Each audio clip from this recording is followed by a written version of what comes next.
भारत के बहुत से लोग इस नववर्ष को भूल गए हैं, लेकिन ईयर 1582 से पहले यही कैलेंडर हमारा अस्तित्व था। ग्रिगोरियन कैलेंडर की कहानी। ईयर 1582 में जब रोम में ग्रिगोरियन कैलेंडर को अपनाया गया तो हमारी संस्कृति धीरे धीरे कमज़ोर पड़ने लगी।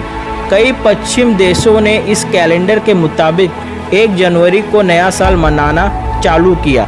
हालांकि तब भी भारत के लोग हिंदू कैलेंडर विक्रम संवत को ही मानते थे। यहाँ एक महत्वपूर्ण जानकारी यह है कि आज जब आप 1 अप्रैल को अप्रैल फूल मनाते हैं तो इसके पीछे की भी कहानी इस कैलेंडर से जुड़ी हुई है। ये अप्रैल फूल क्यों मनाया जाता है? क्योंकि अप्रैल से ही हिंदू न्यू ईयर स्टार्ट हो जाता है, इसीलिए उन्होंने ये अप्रैल फूल मनाना शुरुआत किया। उनका कहना था कि जो अप्रैल में न्यू ईयर मनाते वो लोग फूल है, मतलब हम हिंदू लोग फूल है, इसीलिए वो 1 अप्रैल को अप्रैल फूल डे मनाने लगे। ऐसा माना जाता है कि पश्चिम देश उन देशों को अप्रैल फूल कहते थे जो ग्रिगोरियन कैलेंडर नहीं मानते थे, और इनमें भारत भी था। और इसके बाद भारत में धीरे धीरे लोग इस कैलेंडर को मानना शुरू कर दिए। लेकिन इस कैलेंडर का वजूद ना तो मौसम से है, ना प्रकृति से है, और ना त्योहारों से है, जबकि हिंदू कैलेंडर में ऐसा नहीं है। हम दुनिया की सबसे पुरानी संस्कृति के लोग हैं और हिंदू कैलेंडर विक्रम संवत की शुरुआत इसी चैत्र प्रतिपदा से होती है। ब्रह्म पुराण के अनुसार चैत्र शुक्ल प्रतिपदा को ही सृष्टि बनी थी और इसी दिन भारतवर्ष में काल गणना भी शुरू हुई थी। हिंदू कैलेंडर और ग्रिगोरियन कैलेंडर में फ़र्क। इसीलिए अब हम आपको हिंदू कैलेंडर और ग्रिगोरियन कैलेंडर में कुछ फ़र्क बताते हैं।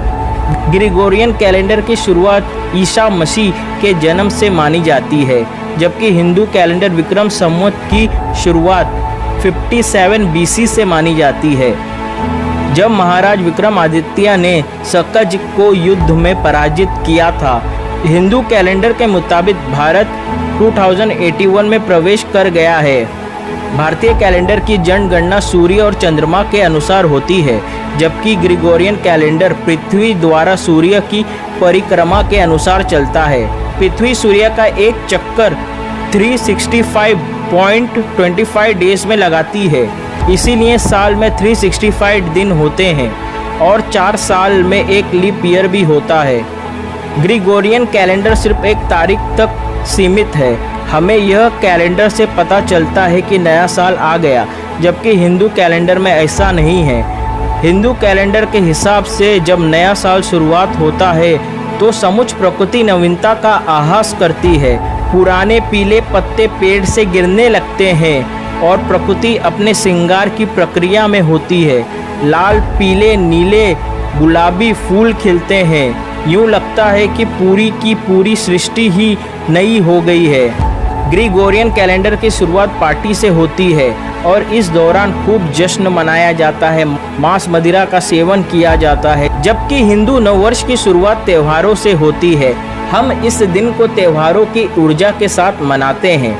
कश्मीर में इस दिन नवरोज, आंध्र प्रदेश और कर्नाटक में उगाड़ी, महाराष्ट्र में गुड़ी पाड़वा, केरला में विशु और पंजाब में वैशाखी के त्यौहार के साथ ये नए साल की शुरुआत होती है। तो ये फ़र्क है ग्रिगोरियन कैलेंडर और हिंदू कैलेंडर में। तो जो हमारा नववर्ष है, जो हमारा हिंदुओं का नववर्ष है, वो अप्रैल में पड़ता है।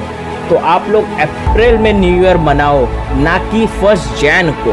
और आप जान लो कि अप्रैल में अप्रैल फूल डे नहीं आता, अप्रैल में आपका न्यू ईयर आता है। हिंदू न्यू ईयर आता है तो आप उस न्यू ईयर को मनाओ, अपने हिंदू त्योहारों को मनाओ और इस बात को सब तक पहुंचाओ।